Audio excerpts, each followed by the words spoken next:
जय हिंद दोस्तों social pharmacy की ये सेकंड वीडियो है और इनमें हम बहुत ज़्यादातर कवर करने वाले हैं जो भी बचे हुए थे और उनको कवर किए हैं। ओके, तो जैसे ये ऐसे आपको समझ में आने वाला है जैसे भैया आपके दादाजी लोग कहानियाँ सुनाया करते थे और वो कहानियाँ आज तक आप लोगों की याद हैं। आप लोग बैटरी भर के थे तभी आपको याद हो गई थी, आज भी याद है। तो ऐसे ही सोशल फार्मेसी आपको समझ में आने वाली है।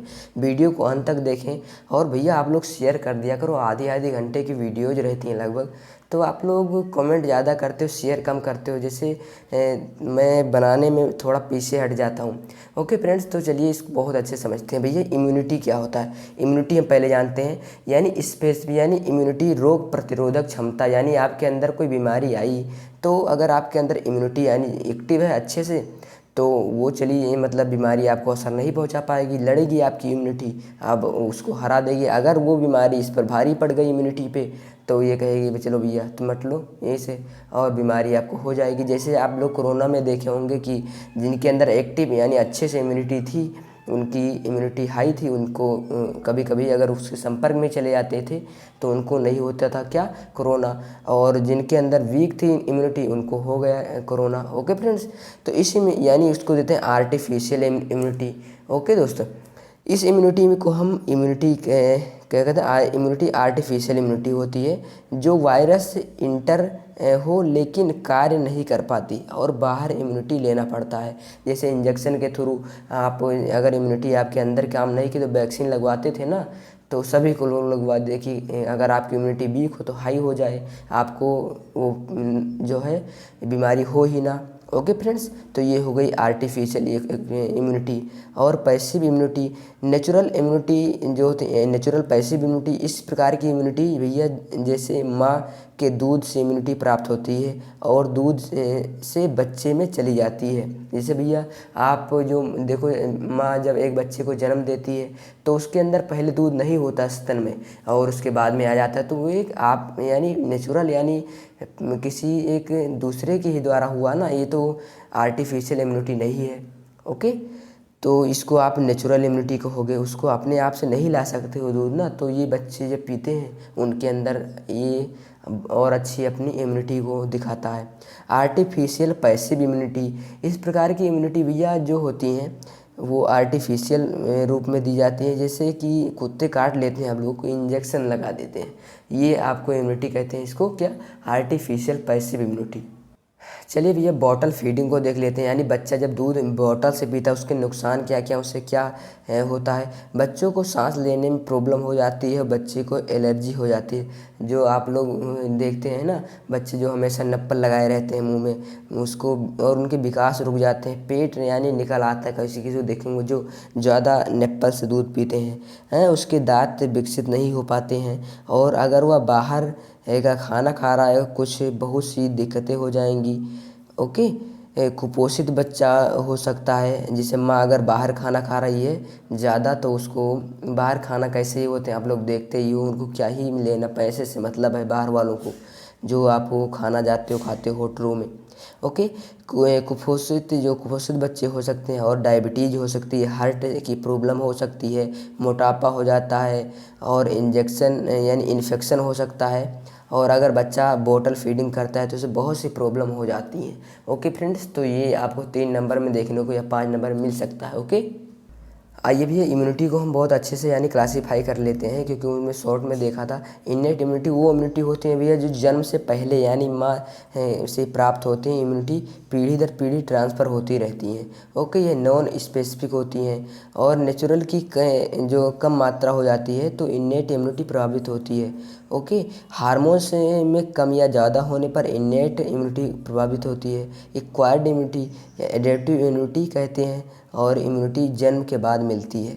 ओके, यह स्पेसिफिक इम्यूनिटी होती है, यह इम्यूनिटी मेमोरी को रखती है।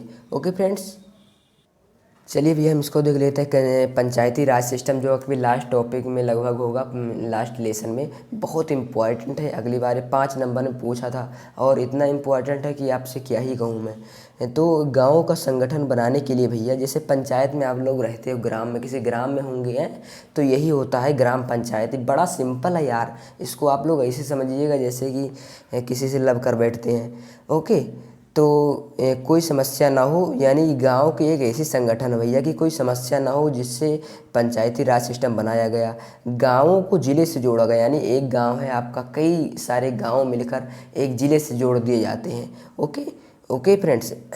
और यह प्रक्रिया 1957 में स्टार्ट हुई, ये चीज़ ध्यान थोड़ा रखना, 1957 में। आइए जो इसके 3 टाइप्स को समझेंगे। ओके, जो ये बहुत लॉन्ग हो जाएगा, लेकिन जो इम्पॉर्टेंट है उन्हीं को देखते हैं। ग्राम सभा। ग्राम सभा भैया जो होती है, सभी लोग की बैठक होती है, यानी ग्राम सभा एक गांव के सभी लोगों की बैठक होती है, जो गांव के 2 बार में आयोजित, यानी गांव में 2 बार आयोजित होती है 1 महीने में। ओके, इसमें गांव को कैसे विकास हो और कैसे इसकी डेवलपमेंट हो गांव का, आपके इसकी चर्चा की जाती है। किसमें? ग्राम सभा में। ग्राम सभा अब आ जाते हैं ग्राम की पंचायत, यानी ग्राम पंचायत जो होती है। ओके, ग्राम पंचायत से ऊपर, यानी ग्राम से ऊपर जो होता है वो ग्राम पंचायत होता है, इससे ऊपर जो होता है ये ग्राम पंचायत होता है। ओके, यह अंतर्गत आता है, यानी इसके अंतर्गत आता है कि इसकी सीमा 15 से 30 के मध्य होती है। ओके, और इनमें जानते हो कितने लोग रहते हैं? 5,000 से 15,000 लोग होते हैं, इनमें शामिल होते हैं, यानी ग्राम पंचायत में।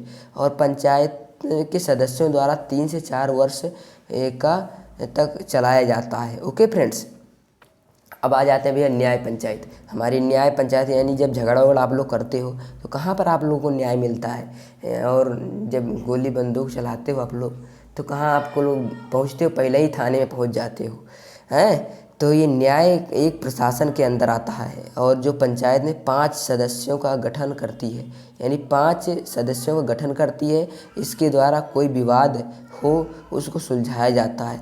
ओके भैया, तो उसको सुलझाया जाता है, इसीलिए इसे न्याय पंचायत कहा जाता है। इसके अंडर में 5 गांव आते हैं। कितने? 5 गांव आते हैं न्याय पंचायत में आपके। ओके फ्रेंड्स, आई होप ये टॉपिक समझ गए होंगे, बहुत इंपॉर्टेंट है, 2 से 3 बार देखना, आपको ऐसे ही याद आ जाएगा।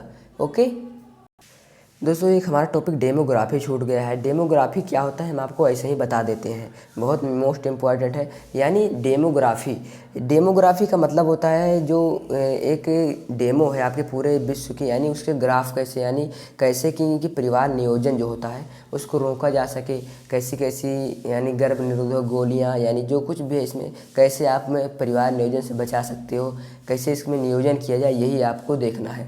ओके, तो ये आपको जितने टॉपिक हैं, एंडेमिक पेंडेमिक जो भी हैं, क्वारंटाइन, इसको हमने देखा है दोस्तों। ओके, बहुत इंपॉर्टेंट टॉपिक है, इसको 1-2 नंबर 2-3 नंबर में पूछ ही सकता है।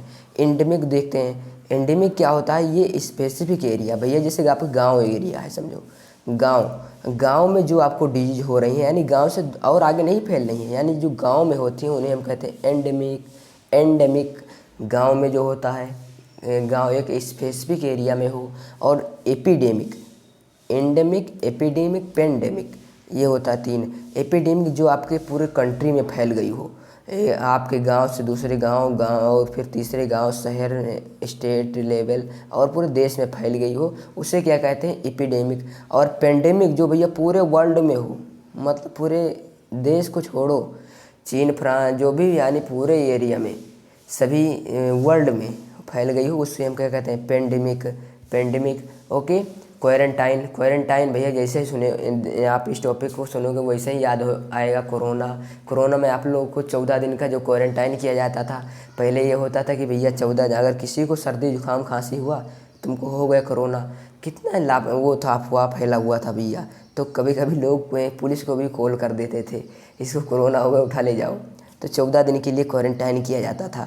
यानी तो यही होता है, जब किसी की डिजीज हो जाती है तो उस पर्सन को अलग कर दिया जाता है, यानी एक स्पेसिफिक एरिया से, एक गांव एरिया से, या एक जो पॉपुलेशन है उस एरिया से अलग कर दिया जाता है, उसको कुछ एक स्पेसिफिक टाइम के लिए।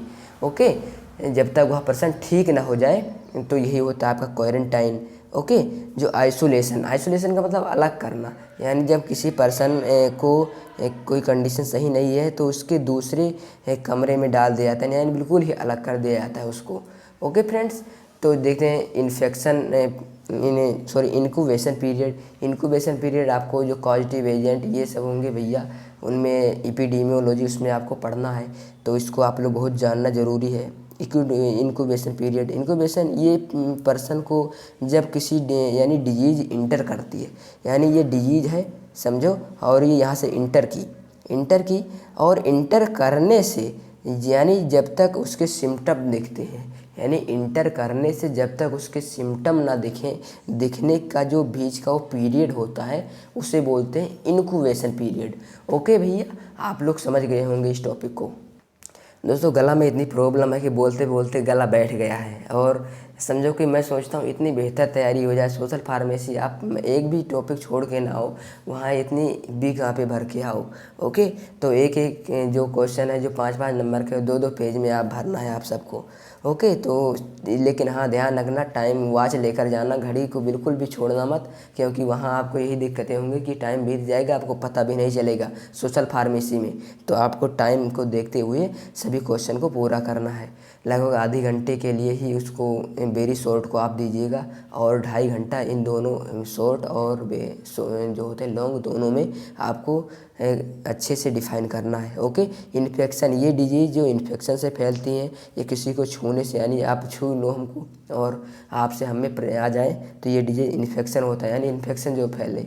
ओके, और इतनी डिजीज़ हम पढ़ते हैं आके। Okay, chicken pox, measles, influenza, कोविड-19 तो आप लोग जानते हो और इसको भी पढ़ते हैं, और डेंगू में मलेरिया, फाइलेरिसिस। ओके, इन डिजीज़ को हम आप बहुत अच्छे समझते हैं। पहले इनमें क्या इसमें पढ़ना है, नेम, यानी डिजीज़ का क्या नाम है, जैसे समझ लो फाइलेरिया, तो यहाँ पे फाइलेरिया कैसे दिखता है उसका थोड़ा लिखना है, डिफाइन करना है। कॉजेटिव एजेंट, यानी कैसे वो फैलते हैं, यानी उसके जो कॉजेटिव एजेंट क्या हैं जिससे वो बीमारी हो रही है। ओके, उसके पॉजिटिव एजेंट क्या होता है, जैसे फाइलेरिया का होता है बुर्गिया मेलाई, बुर्गिया टिमोरी, इसका पॉजिटिव एजेंट है। ओके, किस रोग से यानी किस एजेंट से हो रहा है ये आपकी बीमारी, इसको देखना है। और इसमें एपिडेमियोलॉजी यहाँ पे डालिएगा बीच में, और उसमें जितने टॉपिक हैं मेंशन करते जाना। यानी मोड ऑफ ट्रांसमिशन, यानी ट्रांसमिट कैसे हो रहा है आपका, यानी जो फाइलेरिया है कैसे आप में पहुँच रहा है। जैसे कोरोना होता था, हम आपको छू लेते थे, आपसे हो जाता था, जो इसके कोविड-19 के होते थे तो वो आप में चले जाते थे। ओके, और इसको देखना है। क्लिनिकल प्रेजेंटेशन भैया देख लेते हैं, यानी कैसे आपको क्या क्या हो जाए। क्लिनिकल प्रेजेंटेशन यानी आपको शरीर में क्या इफेक्ट आया है, यानी कैसे प्रेजेंटेशन करते हैं, कैसे प्रेजेंट हो रहे हैं, यानी आपके शरीर में नॉर्मल तो नहीं है, कहीं दाना पड़ गया है या आपको बुखार आ रहा है, इससे हम कैसे पहचानेंगे कि आपके अंदर ये लक्षण है और ये बीमारी हो सकती है। ओके, चलिए भैया कोविड-19 को देख लेते हैं। ये चीन के वुहान राज्य से चला था, पहले यहीं स्टार्ट हुआ था, चीन के वुहान राज्य से। कोरोना वायरस के बारे में एकदम आम 1-2 पेज तुम वैसे ही बिना आप लोग सोचे ही लिख सकते हो। ओके, पॉजिटिव एजेंट, यानी ये पॉजिटिव एजेंट इसका क्या होता है, कोविड-19 होता है। कोविड-19 इसका पॉजिटिव एजेंट होता है, ध्यान रखना दोस्तों, ये बहुत इंपॉर्टेंट है। ओके, एपिडेमियोलॉजी, यानी भैया ट्रांसमिशन, यानी छींकने से कैसे ट्रांसफ़र हो रहा है। छींकने से होता था, खांसने से होता था, छूने से होता था, और नज़दीक आने से, यानी हम आपको बोले हमारा थूक के बूंदे यानी आपके ऊपर पड़ गई तो भी चली जाती थी। ओके, और एज और जेंडर, यानी किस एज में होता था, ये पुरुष महिला सब में होता था, बच्चों में भी होता था। इनक्यूबेशन पीरियड वही होता था, यानी 1 से 14 दिन के लिए इसको किसी क्वारंटाइन किया जाता था, 4 से 5 दिन में इनके लक्षण दिखने स्टार्ट हो जाते थे। ओके भैया, चलिए भैया अगला टॉपिक देख लेते हैं, यानी मलेरिया तो बहुत ही यानी सुने ही होंगे आप लोग गांव में अगर रहते हैं तो। ओके, तो ये जो इसका पॉजिटिव मलेरिया कैसे फैलता है इसको आप लोग को थोड़ा देखना है। ओके, फिर प्लाज्मोडियम जो होता है, ओके, इसको ये एक पॉजिटिव एजेंट होता है। प्लाज्मोडियम एक वायरस होता है जिसकी वजह से ये होता है। एपिडेमियोलॉजी, मोड ऑफ ट्रांसमिशन, मच्छर के काटने से होता है, यानी कैसे ट्रांसफ़र होता है ये सब देखना है। एज और जेंडर सभी एज में हो जाता है। ओके, इसका इंक्यूबेशन यानी 6 से 9 महीने में, कभी आपको मच्छर काटा आज 6 महीने बाद अपना दिखाएगा सर आपको। ओके, तब आपको मलेरिया हो गया।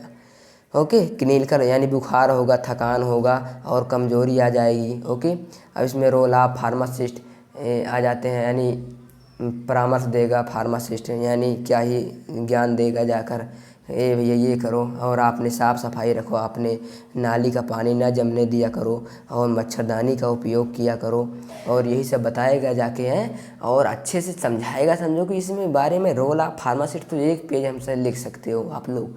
तो बस यही चीज़ें बताना इसको।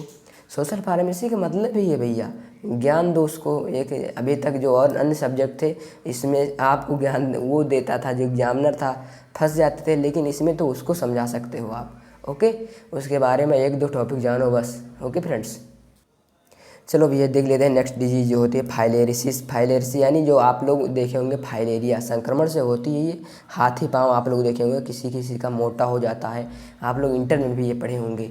तो मैं पैर मोटा हो जाता है एकदम हाथी पाँव जैसा।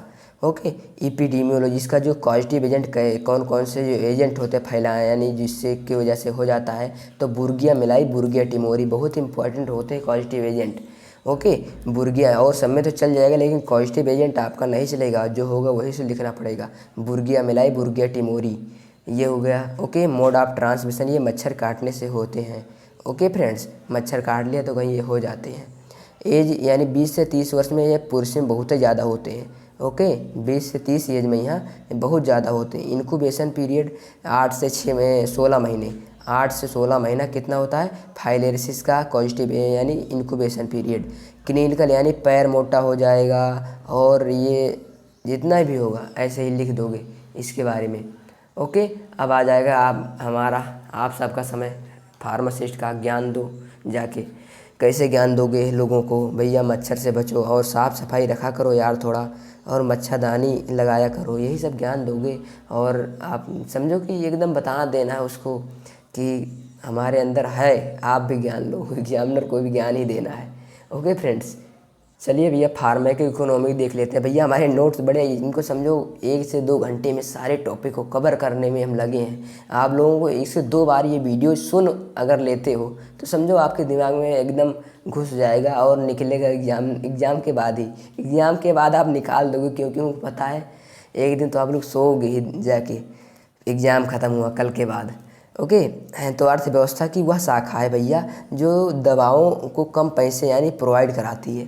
यानी दवाओं को जैसे भैया इकोनॉमी, आप देखते हो किसी देश की इकोनॉमी बहुत अच्छी है ख़राब, उसके यानी यही देखा जाता है फार्मा की इकोनॉमी इसके बारे में कि यानी कम पैसे में, यानी जो लोग बड़े लोग हैं, समझो ये पेन है तो ये पेन 5 रुपये की मिलती है, और 4 रुपये का जो दुकान वाला वो लाता है 5 में आपको देता है। तो भैया आम हम लोग खरीद सकते हैं, यानी अच्छी बात है।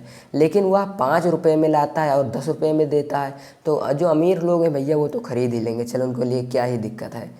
तो और हम लोगों के लिए दिक्कत हो जाएगी। हम लोग भैया आम पर्सन हैं अभी, क्योंकि गरीबी को बहुत नज़दीक से देख रहे हैं, तो समझेंगे ना बात को।